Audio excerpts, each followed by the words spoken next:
Hey. Good evening, everyone. Welcome to our Racial Justice Roundtable, the first in our series of annual meeting connecting session events. We are so excited to have you here tonight. We are expecting over 50 people to be a part of this, which is just amazing me this evening. So we're glad you're here to be a part of our conversation.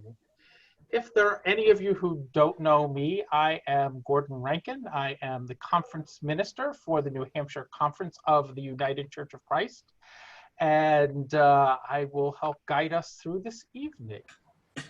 Our racial justice roundtables are part of a series that we are working on. We do distribute these via our YouTube channel, our Facebook, and our weekly news, which means we will be recording this and sharing this broadly. If you are here as a participant, it means you've registered for our annual meeting and given us permission to utilize your video image if you're on the right page, because there'll be several pages of us with this many people. However, panelists, I just need to check with you and make sure that all of you are willing to allow us to do that, because I don't know that you have registered through the annual meeting registration yet. Panelists, are we okay? Yes. Yes, absolutely. Very good. So let me pause for a moment and introduce you to our various panelists we have here this evening. I want to start by introducing you to Kira Morehouse, who is a member and delegate from the Brookside Congregational Church in Manchester. Thank you. Happy to be here. And I would like to introduce you to the Reverend John Gregory-Davis, who is one of the co-pastors of the Meriden Congregational Church, United Church of Christ. Hi, it's so good to see so many of you here tonight.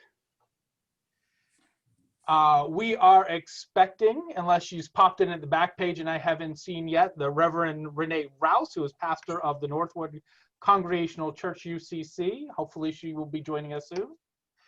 I'd like to introduce you to Dr. Harriet Ward, a member of the Pilgrim United Church of Christ in Brentwood-Kingston. Hi. Good evening. Renee just joined us. Excellent. Renee, we just introduced you. Can you say a word so people can see who you are? Hi, everyone. Sorry I'm late. We're blessed to have you. Yep. And finally, I want to make sure I introduce the Reverend Dawn Berry, who is a member of First Congregational Church in Hopkinton. Hi, everyone. Thanks for being here.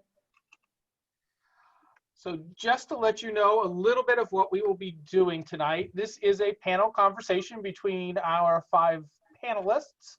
I have one question which will kind of begin from our annual meeting theme that I will be putting to them. And then we are going to open things up to questions for you. But I will be looking to see if you are interested in offering a question to our panel. If I don't catch you, given that we're on multiple screens, just put a quick note in the chat that you're looking to ask a question, and we will try to call upon you at that point. We are committed to ending shortly after 7, so I apologize that we may not get to everybody's questions, but we will try to have as robust a conversation as possible in the hour we are together, and leave you with a note of a few other events that if you are interested in being with us tonight, you may also be interested. So, before we turn to a question for our panel, I do want to read a piece of scripture. This is actually the scripture upon which our annual meeting theme is based. So you may be hearing this a few times over the next several weeks. It comes from Isaiah chapter 58, verses 9 through 12. Then you shall call, and the Lord will answer. You shall cry for help, and the Holy One will say, Here I am. If you remove the yoke from among you, the pointing of the finger, the speaking of evil, if you offer your food to the hungry, and satisfy the needs of the afflicted, then your light shall rise in the darkness, and your gloom shall be like noonday. The Lord will guide you continually and satisfy your needs in parched places, and make your bones strong, and you shall be like a watered garden, like a spring of water, whose waters never fail. Your ancient ruins shall be rebuilt. You shall rise up the foundations of many generations. You shall be called the repairer of the breach, the restorer of the streets to live in.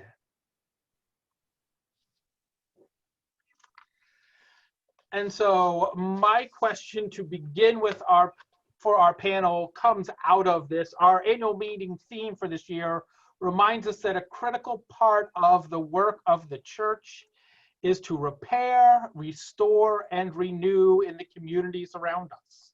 So to kick off our conversation today, panel, I want to ask you an A and B part question. When it comes to racial justice, what in our communities need to be repaired, restored, and renew? And what is the call of the church in bringing about such reparation, restoration, and renewal? Just a small little question to begin with.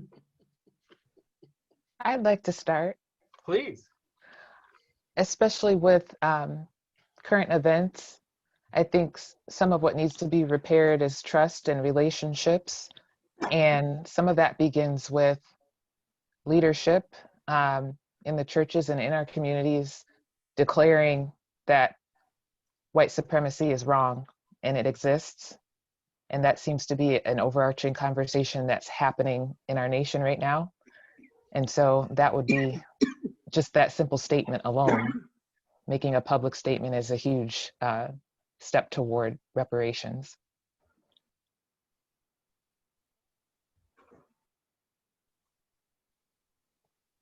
I want to say something.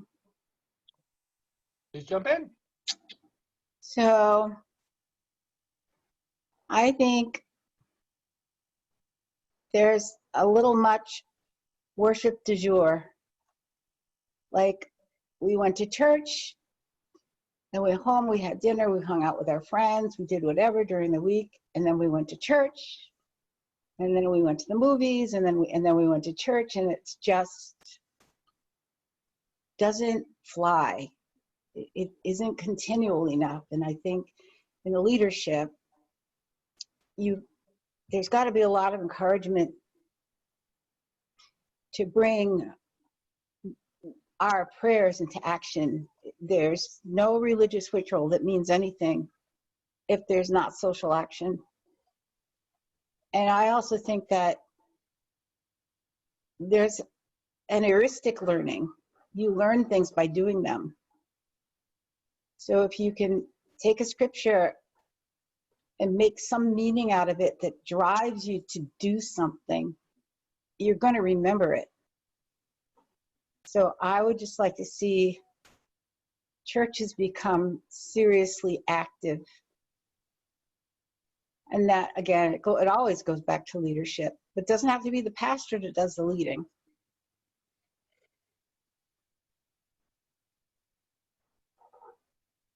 Thank you, Harriet. You're Can I welcome. say something in response to Harriet? She just mentioned leadership, and that goes hand in hand with kind of what I was trying to say. Some people see leadership as being in a position of power, but that often creates distance between the community and the person in power. And we all have to kind of step up and bridge that gap to be leaders somehow. And maybe in response to what she was saying, some of that involves taking action in addition to just saying that we have thoughts and prayers for each other, taking action to show that we care for one another.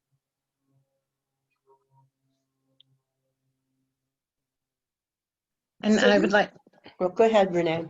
okay, I was going to say that from a pastoral perspective, I would like to say, as far as repair, there needs to be an intentional effort from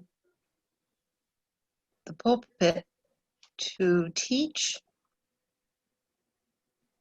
from a different perspective other than to imply to congregants that the Bible is an American Bible from a Western white perspective. The Bible is not an American Bible. It's actually not even a Western perspective.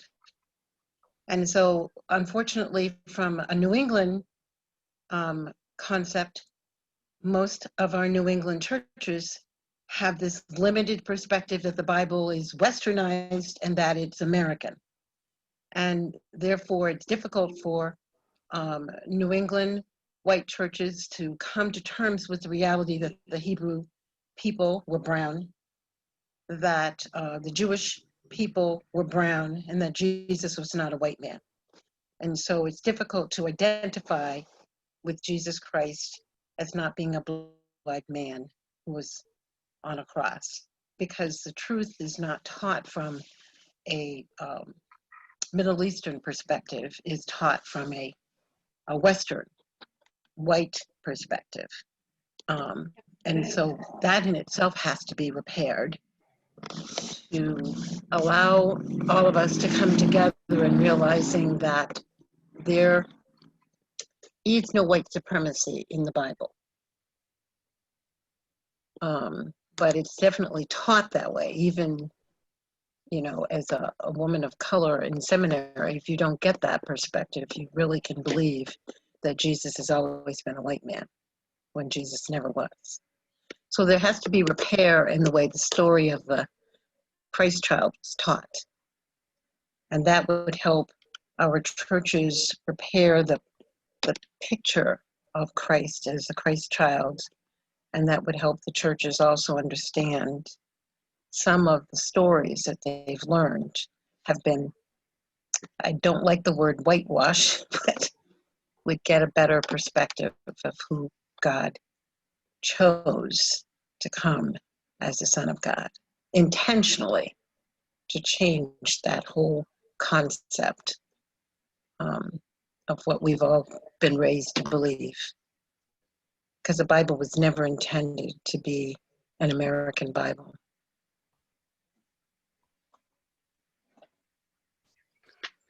So going along with that, I was kind of intrigued with the word restore, because I found it both a positive and a negative.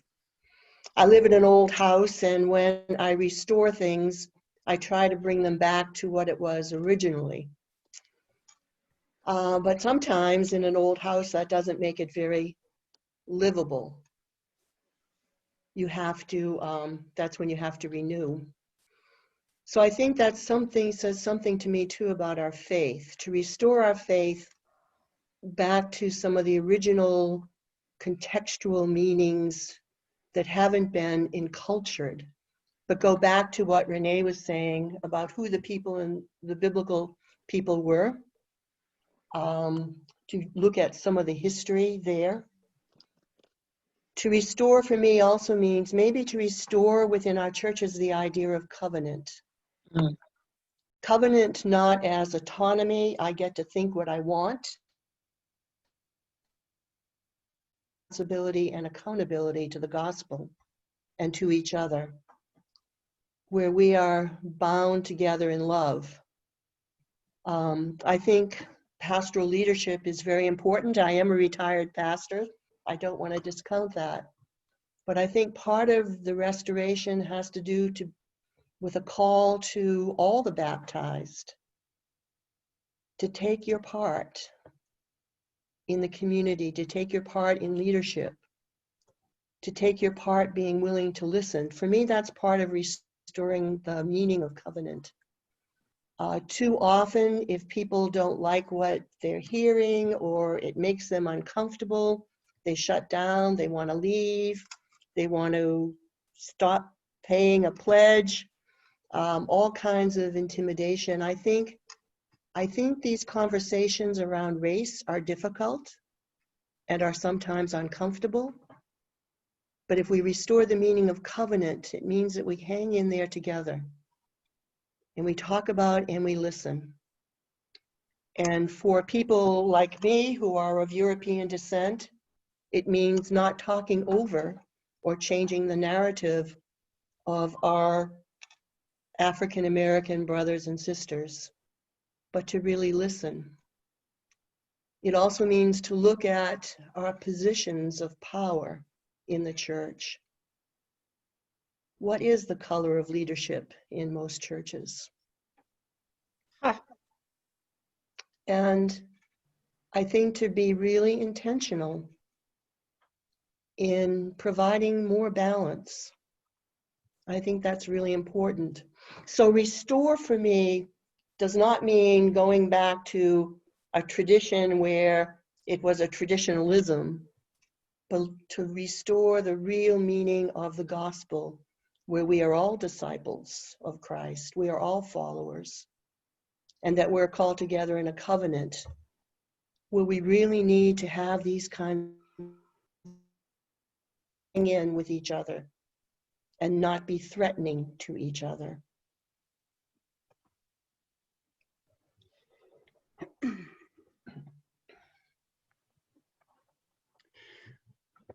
Well, as Gordon suggested, it's a big question, and the simple answer would be everything. So much, at least, of white Christianity and of our nation is founded on a fundamental heresy, the heresy of white supremacy. And in most of our churches, we haven't even acknowledged that that reality exists, and we can't begin to change until we acknowledge it. So there's a lot of relearning, unlearning that needs to be done. The word I would focus on in that passage is repair, because repair acknowledges that something is terribly broken and needs to be repaired, and repair takes us so quickly, so obviously, to reparations. We are a nation that has yet to even embrace the concept of reparations. We can't even get it to the floor of the House and Senate, even though a bill has been proposed for years now, to even have a conversation about reparations. But one fundamental challenge for Christians is that we so often, white Christians, we want to talk about reconciliation. Can't we just all get along? You know, what's your problem? Why do you keep using the race card? We're all the same.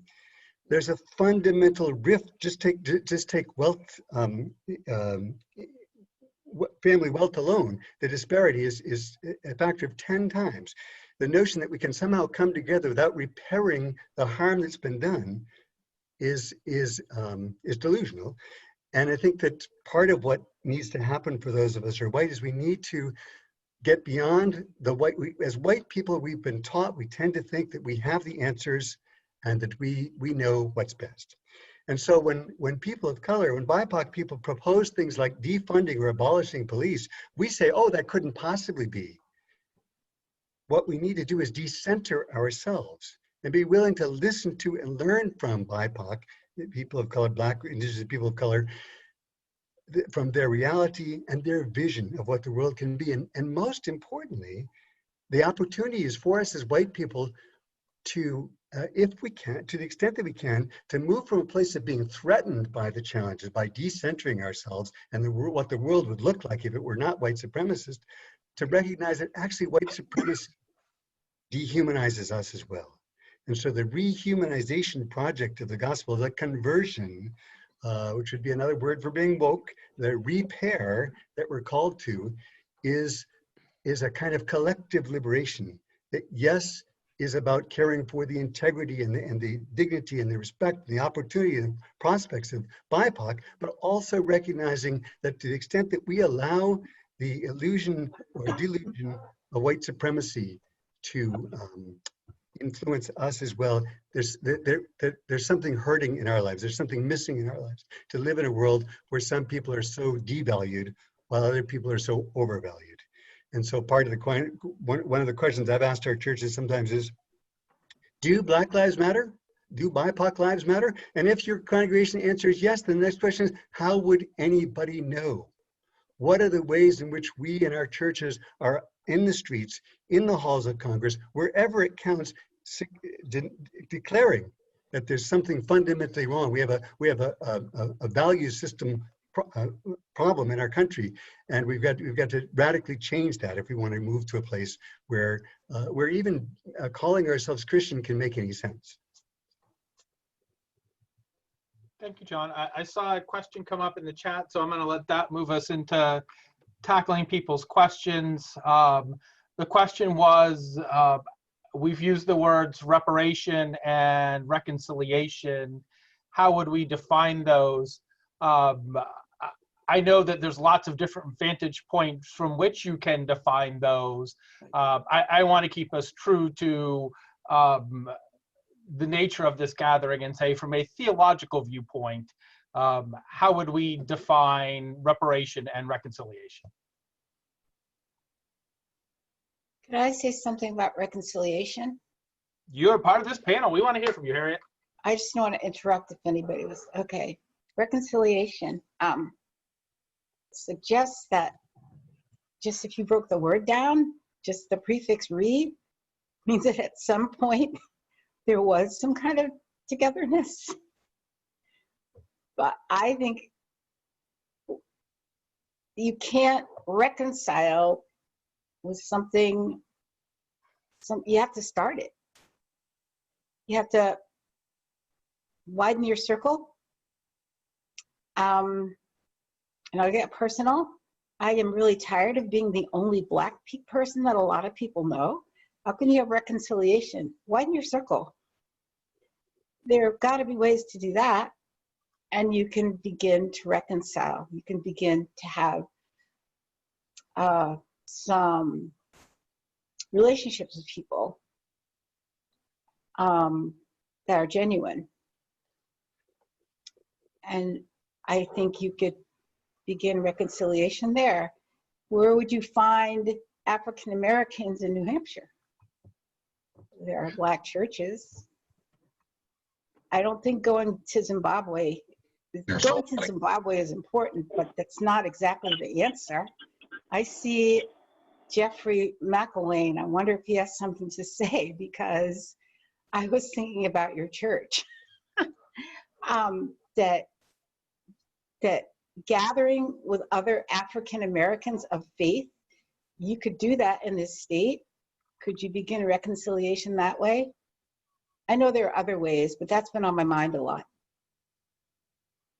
Let me just check with our panel to see if we have any other definitions we want to offer, and then we'll start tackling some other questions. Well, reparations implies repairing. Repairing trust, repairing relationships. Reparations implies repairing the discrepancy in wealth because of the enslaved labor that built this country that was never compensated for. Reparations implies, I think, owning up to for white people, a need to repent, to change, to be honest about our own privileged position, so that we can begin the journey of reconciliation, which I think then leads to some trust. But it's not up to us to name that we are trusted. We do the repair work. It's just like we can work to be allies, but it's not up to white people to be calling themselves an ally. It's when we become trusted that our friends of color call us allies. So reparations is repairing, doing all kinds on all levels. And reconciliation is that coming together then, after there's been some acknowledgement of harm. I have something to say. Mm-hmm.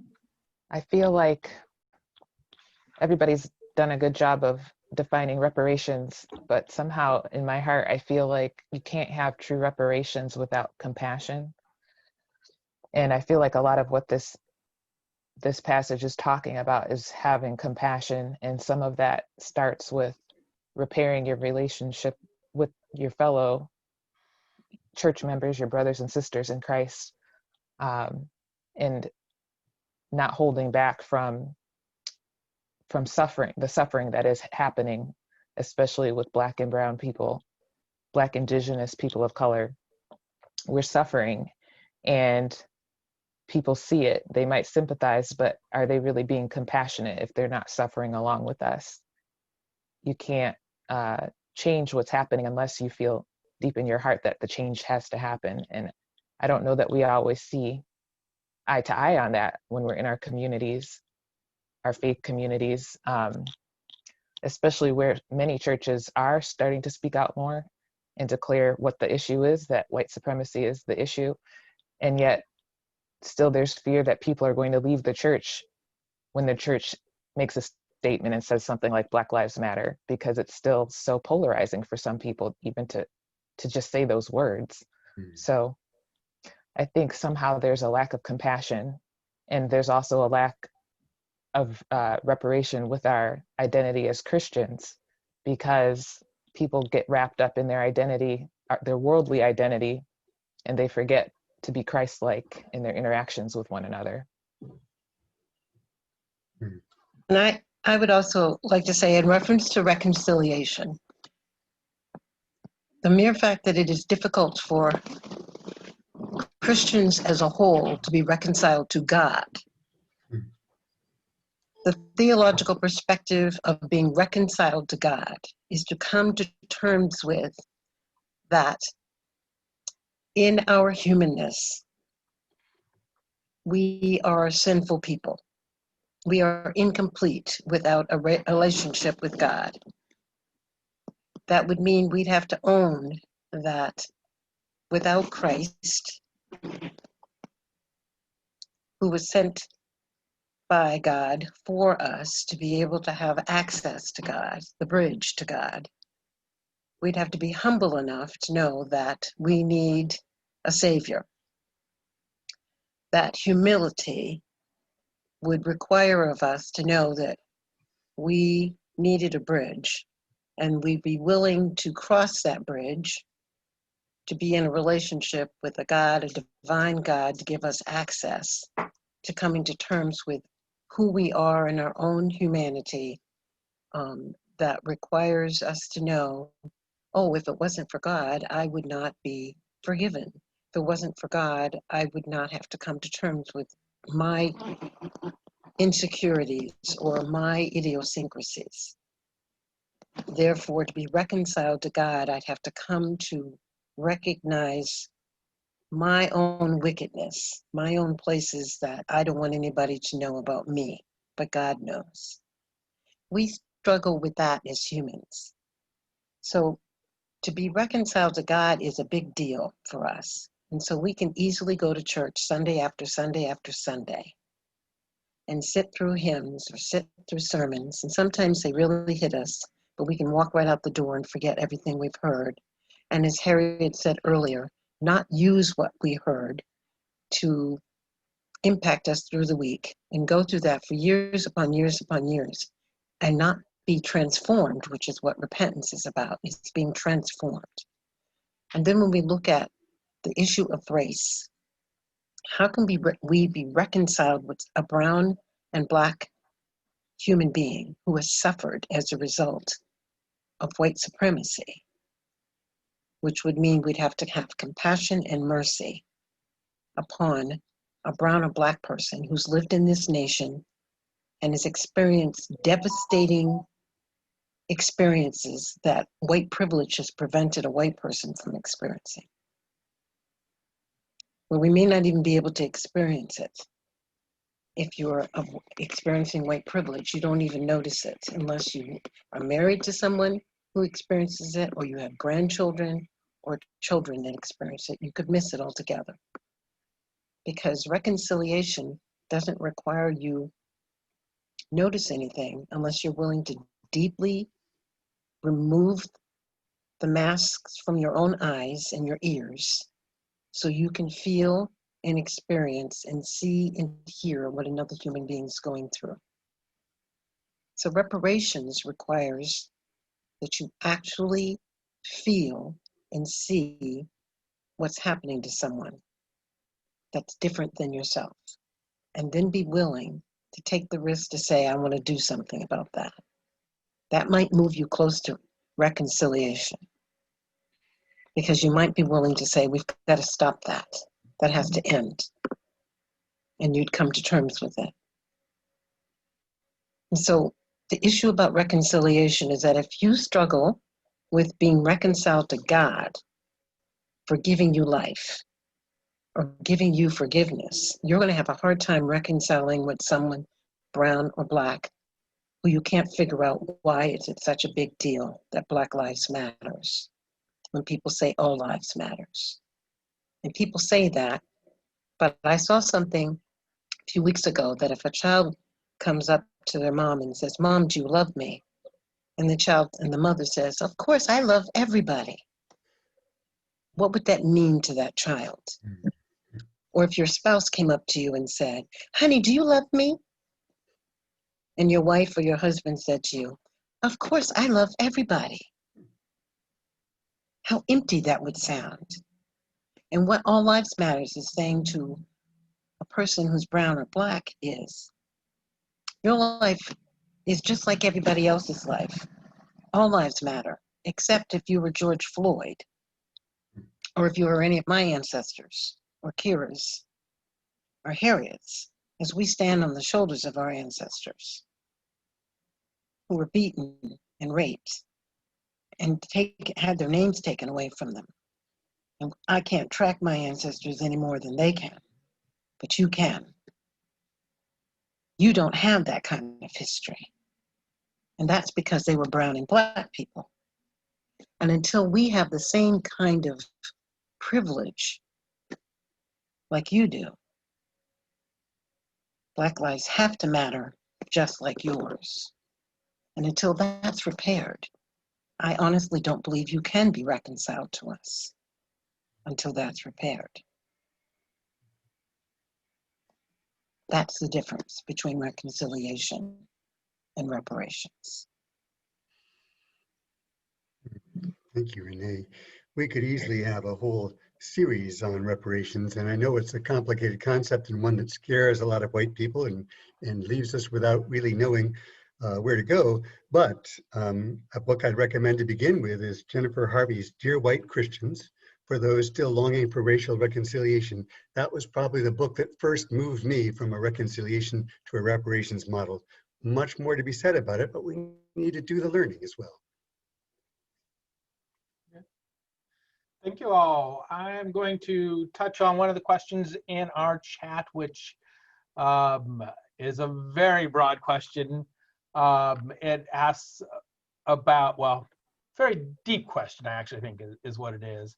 It asks about white privilege as an appropriation of being God's chosen people versus disciples of all nations, as is taught by the Brown Messiah. Could you say that again?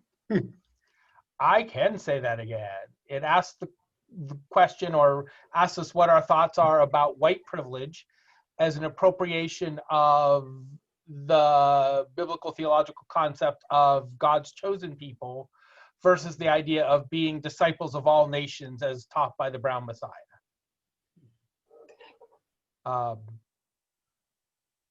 That's a good question. I don't think it's about God's, how can I say this? Chosen people. It's an appropriation. Remember they said it is an appropriation. Creation. It was appropriated.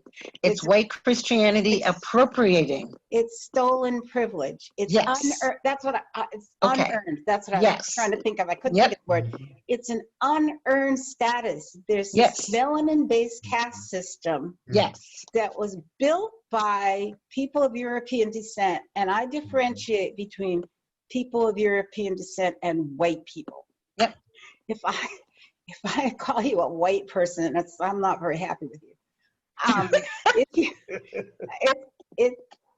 Yes, it's like white privilege is something that you stole. It's just something you took that you didn't deserve. You put yourself on the top of the caste system to the advantage of yourselves.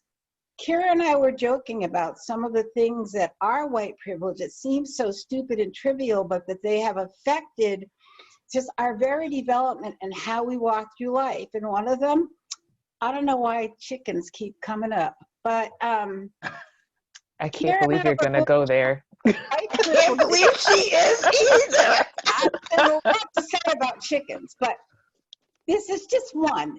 But just think on it for a minute. White privilege is that you can eat fried chicken and watermelon in public without having somebody make fun of you.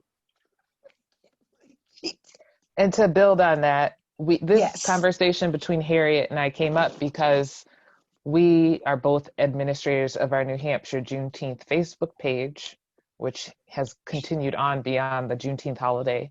But one of the posts that we shared a while back was of a Black family who took a family photo with them and maybe 2 or 3 generations of them all eating watermelon together joyfully, and shared a story about how that is like a negative stereotype, but they turned it around because back when their family members, dating back to being enslaved, after slavery, they were able to, sell watermelon in order to make money that ended up being a business that helped them reinvest back in their family's growth and development over the generations. And they're still entrepreneurs and business owners to this day. But basically, that was a very common thing actually among people during those times. And that's where the stereotype came in, because of white people being jealous, basically, or just trying to keep people oppressed, and saying that's such a derogatory thing to, make a stereotype out of people enjoying something so simple as fruit, watermelon. So it's like, Harriet and I feel like sometimes it's such a privilege when white people don't even think about the fact, like, if they're among each other eating watermelon or fried chicken, and like, if you're the only Black person and there's all of this food before you, that's like something you might avoid because you don't want to be a stereotype. Mm-hmm. It's so crazy that that's ingrained in us.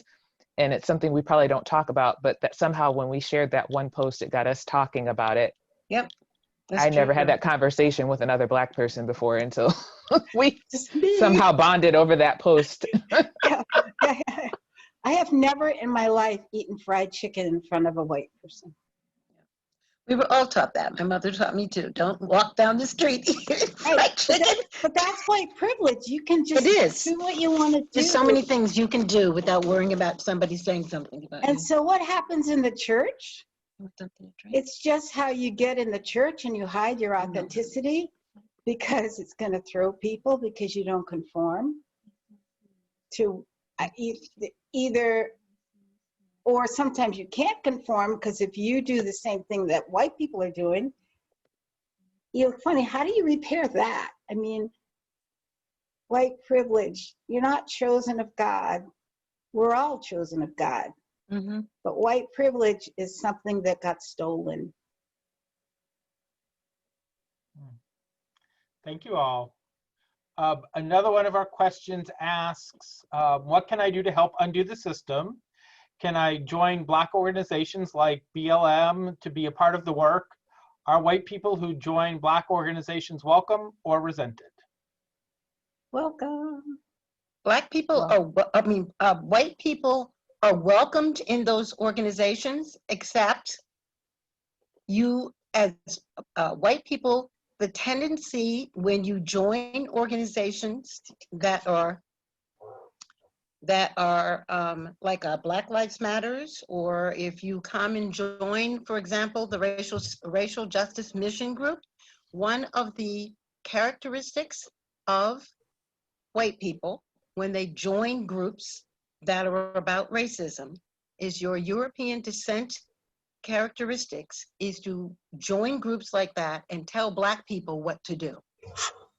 You immediately think you have the solution on how to fix what's going on in the area of racism without ever having experienced racism.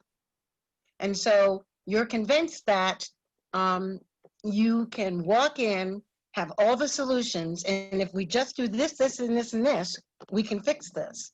And so one of the pieces about racism that's difficult for white people is it is not the job of people, brown and Black, to tell you about our experiences so you can learn about racism. What your responsibility is for you to learn about the experiences of brown and Black people and to be a learner and a listener so you can become an interrupter and then become an ally. So it isn't one of the biggest challenges about being white is you're waiting for Black and brown people to share with you their stories so you can have an understanding of what racism is like. And what you're actually doing is asking people that are brown and Black to bear the burden of reliving their trauma and putting themselves at at their expense so you can learn, when really it's your responsibility to learn that by reading, watching. There's all kinds of information out there where you can learn this information and then become part of these groups and learn by listening and learning to become an interrupter by being willing to put your own self in the front of the line where other people, white people, will say, why would you join a group like that? Why would you do that to yourself? And can I throw something at Renee? When you're learning and reading and studying, what I hope you're studying is the impact that white people have had on Black people. Yeah. Not so much learning about Black people as you are learning about what has been done to Black people. Yes. And guess who did it? So Right. you're really learning about yourselves. And those questions that you ask about, teach us about Black people, or tell me your story, actually, that's a really hurtful thing. I hate it when people ask me that, because I'm not another species. I'm not going to have any different, diet or habitat or mating habits, or there are no different breeds. Don't ask me that question. Mm. But the other thing is, besides joining a group, if you want to start a group and you really want to focus on racial justice, be sure to invite a Black person. Well, can I say something? I feel like it's not fair of us to answer the question of if you can join a group like Black Lives Matter, because honestly, we are not Black Lives Matter. New Hampshire has several chapters of Black Lives Matter. They sure do. And they need to answer that question for you directly, not us. I do remember attending some recent workshop that was offered online through, it was hosted by Stay Work Play New Hampshire. Yeah. And Black Lives Matter spoke, and they made it very clear that basically they need to be the ones whose voices are amplified. Yeah. And they do not want to see anybody who isn't Black starting chapters anywhere. Right. And so this is in the context of us being the church. We do have a racial justice mission group, which I think anybody is welcome to join. But when anybody who is not a person of color comes into these spaces, what Harriet and Reverend Renee spoke upon is not silencing, not over speaking, not silencing the people who actually need to be there doing, expressing what needs to be done. And also the other thing that goes hand in hand with that is white people need to stop seeing all of these issues as a problem that they sympathize with. They actually need to actually see it as a problem that they need to be the ones to solve. It's not something to sympathize with Black people who are suffering if you're not actually saying, hey, I own this and need to actually solve the problem. It's not for us to solve it on our own. And so I just feel like we cannot answer that question with because we are not BLM in the church, but we do, you can support Black Lives Matter. And the thing is, you can support the idea that Black Lives Matter. I mean, Black Lives Matter is a national movement, but even the local chapters say that they're their own separate thing. So you really need to study up on that on your own. We cannot answer that question for you.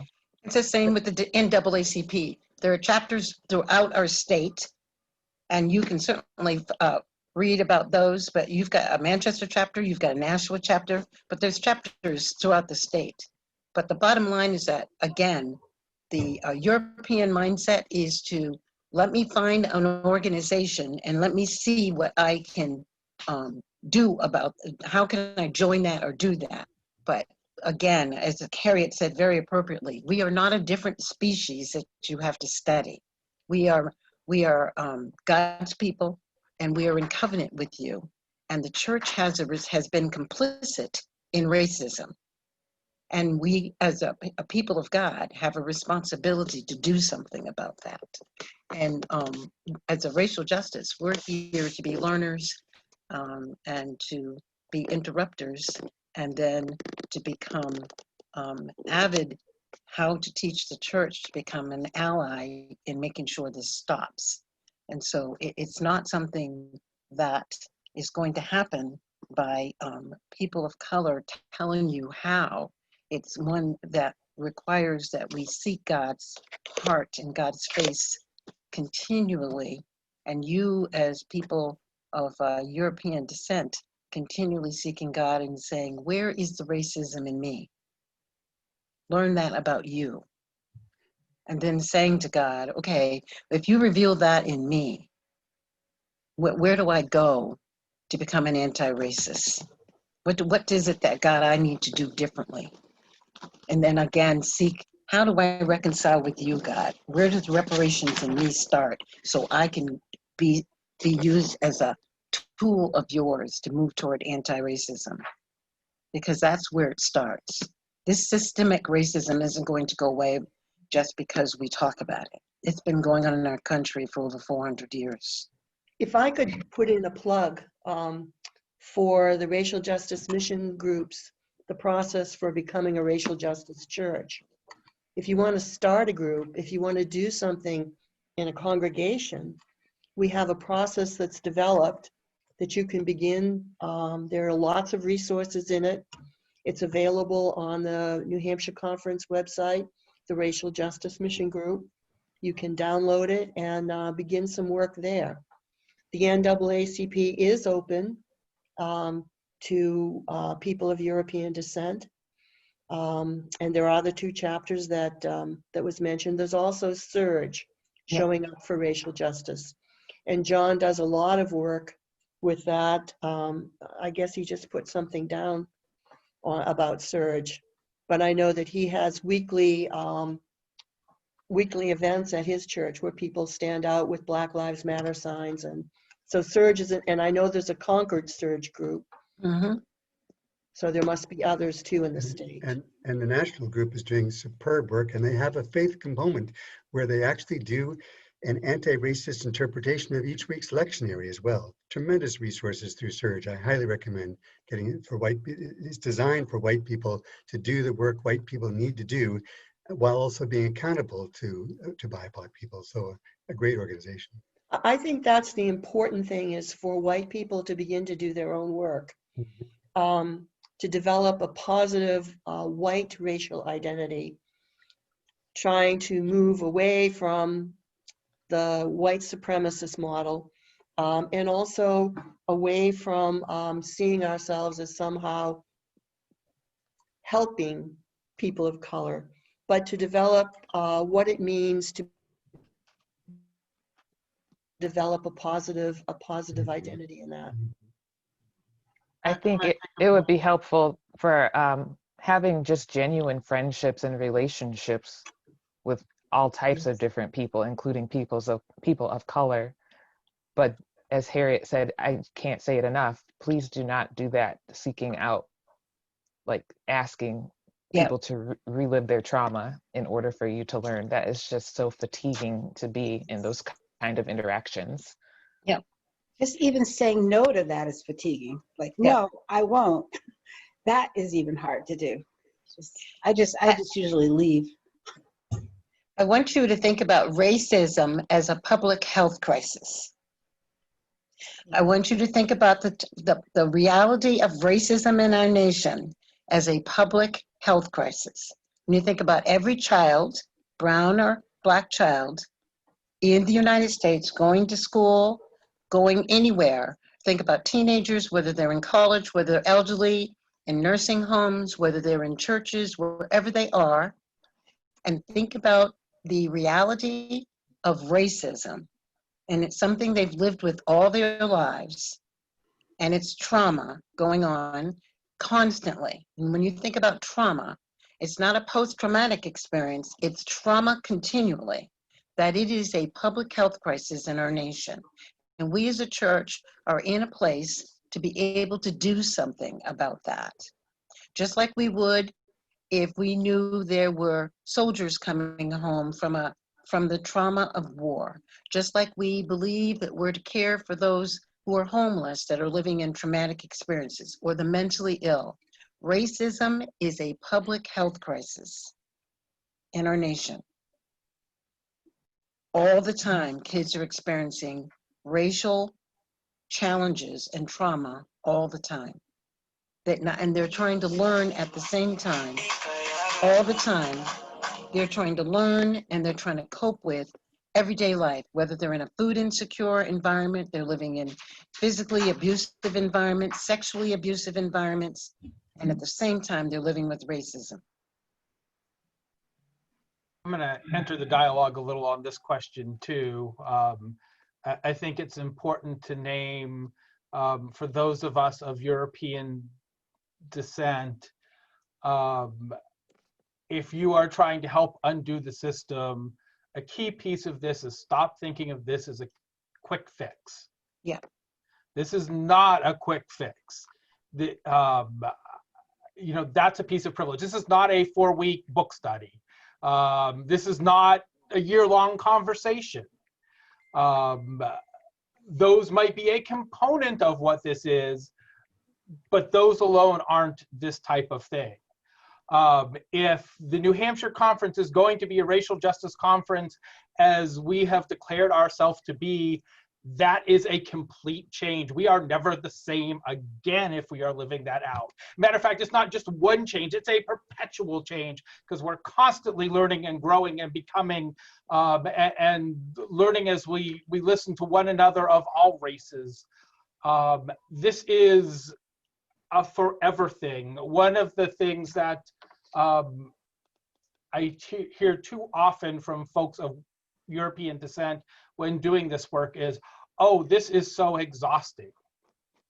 Well, imagine being folks of African descent or Asian descent or of Hispanic descent or indigenous descent, where this is their life every day. There is not a, okay, I can put this aside and not deal with it.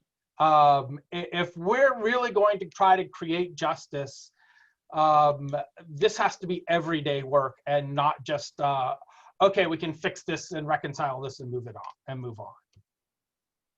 Can I just add something? One last thing that I'll say is, so it sounded like the question about joining Black Lives Matter or something like that is someone seeking out a resource to learn. I want to say one of the positive things out of this whole time of us being isolated from one another in COVID-19 is that if you were to Google anti-racism education workshops, you will find so many online things that are being offered right now for free, because this is a conversation that the whole nation is having. And those are good things to sign up for, because that is like really created as a space for learning. But you have to go into that with the sense of being neutral and being open-minded. I know I attended one recently this week, and some of the takeaways was, if you're a person of European descent, going to that type of educational workshop is try to just be able to hear feedback and criticism without reacting or responding with your own negative feelings, without feeling attacked, shamed, accused, or judged, because those are things that are not, those are like the yoke that need to be removed. That's kind of referred to in this passage that we started out with. Those feelings that come up are natural, but you need to not hold on to that. You need to let it go. Let the flowing waters come in. Let that work through you in order to be open to learning and trying to do better. And then aside from the things that Kira said there, I thought of one other thing. When you're listening, don't conflate. Don't say, oh, I grew up in, or I spent a year in Japan and everybody looked at me. Or I went to Zimbabwe and I know what it feels like to be the only white person. Don't conflate, just, listen. And I like that, in the scripture, that was my favorite part of the scripture about the waters. And just, it's refreshing you and it's helping you grow. But don't conflate. Just listen. God is continually, that's what I was thinking of, that God is like continually there talking to you. Listen to God and listen to the person who is speaking of their oppression. and don't make it about your oppression that you imagine. And can I answer the question, I think, in reference to how do we change the system? I think that is a European perspective, always trying to figure out how to fix it, when in reality, the journey for to become anti-racist is a lifelong journey. As a person of color, I've lived all my life in racism. And so it's not that I ever believe, and as I stand on the shoulders of my ancestors who would never have believed that they would ever have produced women like Kira or Harriet or myself, that would be women that were educated, that would be speaking or would be talking to white people in the way that we are able to now. They would never, but that was something they hoped for. And so we hope for the future as well. And so the difference is that we're on a journey. We're not in this place where we're going to do this and we're going to fix it.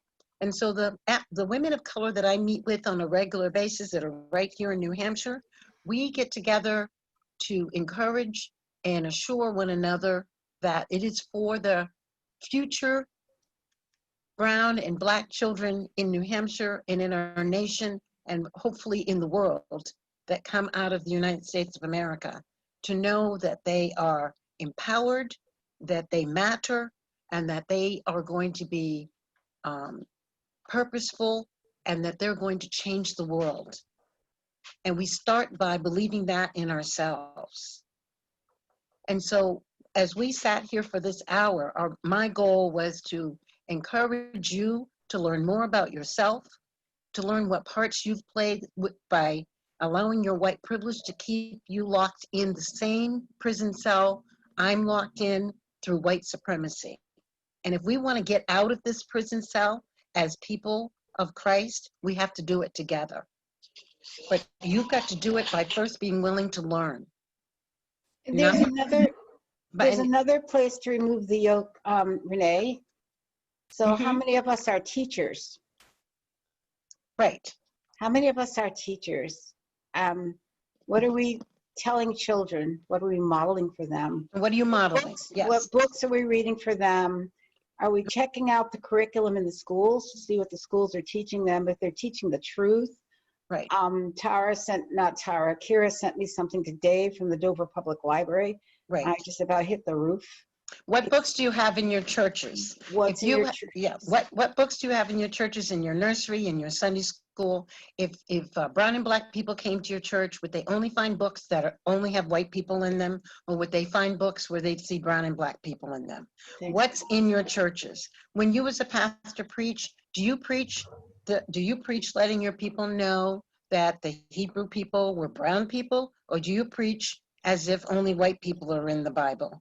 Do you have a picture of Christ that is black? Right. Do you have Christ in your churches where he's brown, or do you have only black people? There's just so many different things you could be doing a little bit at a time. Those are things that you could be introducing into your churches now without ever talking to anybody from racial justice.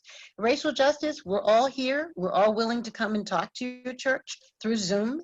I've had 3 churches ask for us to come and talk because they're interested in becoming racial justice churches. We're a racial justice conference. You all voted on it. And yet, we're hoping to do this more and more because we need to be serious about what we say yes to. And if somebody says to me, well, we don't have to really do anything about racial justice in our church because there are no black people here, which obviously is bizarre that someone said that to me. But anyway, when somebody says that, and I think, but you have children, so are your children going to always be in a place where there are no black people? So that's another reason to just letting them know about the rest of the world, that the whole world doesn't look like them. Right. Even if you can't get over yourself, help those children. Yeah.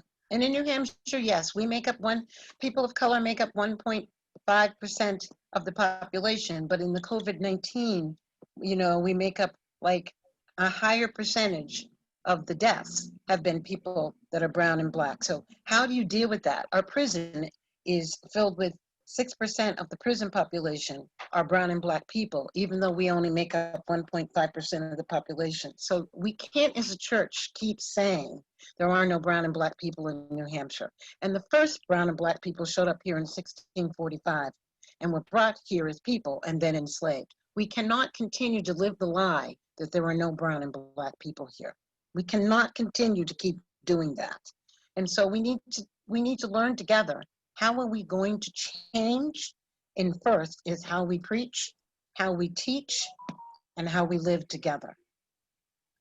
So I'm going to pause this at this point. There is clearly more conversation to be had, more work to be done, and our Racial Justice Mission Group is excited to continue to work with all of our churches on that. Unfortunately, our time for this evening is drawing to a close. I want to be sure to thank Renee and John and Kira and Dawn and Harriet for sharing all your wonderful insights with us. I want to say to all of you, there are a couple upcoming opportunities to continue some of this conversation and some of this work. We will be continuing our racial justice roundtables. The next one at least will be one of our normal recorded ones. We'll be talking about white privilege. I expect that'll be out sometime in November. But given quite how many people we've had come this way, we may do another couple of these in a live format too, because it certainly seemed to be something that people appreciated. So we'll let you know how we're unrolling those as we go forward with this conversation. Two particular things I want to invite your attention to. If you're an authorized minister or a member in discernment, on October 28th from 9 to 1 o'clock, we are holding a first in our conference, a implicit bias training. And we are hoping to fill this up and roll it out some other times as we go forward. But October 28th, we're hoping that if you're an authorized minister or an MID, you will join us. And then the other one is for everyone, which is on the evening, 7 to 8:30 of November the 6th, Friday, November 6th. We are having a concert with the amazing activist and singer-songwriter, Reggie Harris. All of these will be Zoom events at this time. But we will be rolling out ways to register for the Reggie Harris event in the next week or two. And we hope that you will come and invite others from your church. And if you have not heard Reggie sing, you want to be there to hear Reggie sing. So thank you all for being with us this evening. Thank you again, Renee, Dawn, Harriet, John, and Kira. Have a good night, everyone. And we'll hope to see you at some of our other annual meeting events. Good night. Good night.